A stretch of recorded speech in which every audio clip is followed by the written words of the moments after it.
اعوذ باللہ من الشیطان الرجیم بسم اللہ الرحمن الرحیم الحمد للہ وصلی اللہ علی رسول اللہ وآلہ الطاہرین۔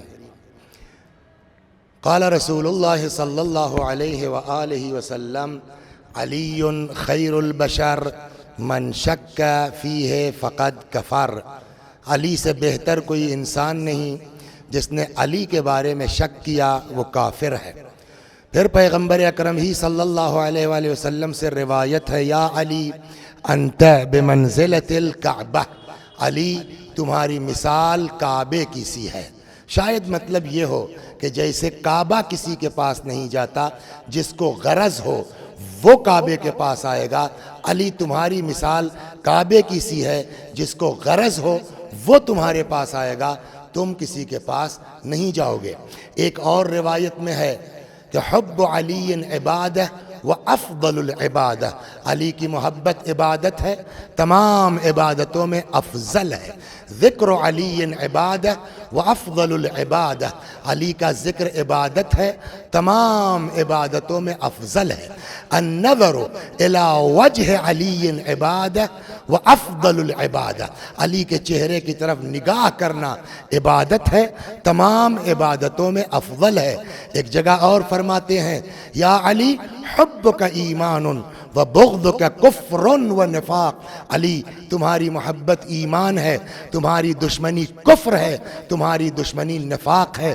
ایک جگہ اور ارشاد فرماتے ہیں، علی اگر کوئی شخص روزوں پر روزے رکھتا جائے، نمازوں پر نمازیں پڑھتا جائے، حج پر حج کرتا جائے، کوہ ابو قبیس کے برابر یا کوہ احد کے برابر سونا اور چاندی راہ خدا میں خیرات کرتا جائے، صفا اور مروہ کے درمیان صحیح کرتا ہوا مظلومیت کے عالم میں قتل کر دیا جائے، علی اگر تمہاری محبت اس کے دل میں نہیں ہے تو ایسا انسان جنت کی خوشبو نہیں سونگھ سکتا ہے۔ اور جنت کی خوشبو کے لیے روایت کہتی ہے 500 برس کے فاصلے سے جنت کی خوشبو محسوس کی جا سکتی ہے۔ یعنی اگر عشق علی نہیں ہے تو ایسا انسان جنت میں جانا تو دور کی بات ہے، جنت کی خوشبو محسوس نہیں کر سکتا۔ آج 13 رجب اسی مولا، اسی آقا کی ولادت کی تاریخ ہے۔ اس سے بڑی خوشی کی تاریخ کیا ہو سکتی ہے؟ اس سے بڑی عید کی تاریخ کیا ہو سکتی ہے؟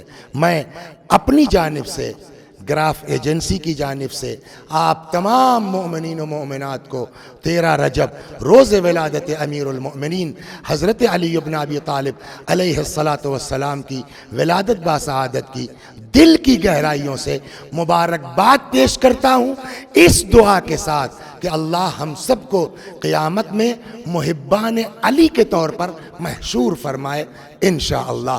والسلام علیکم ورحمۃ اللہ وبرکاتہ۔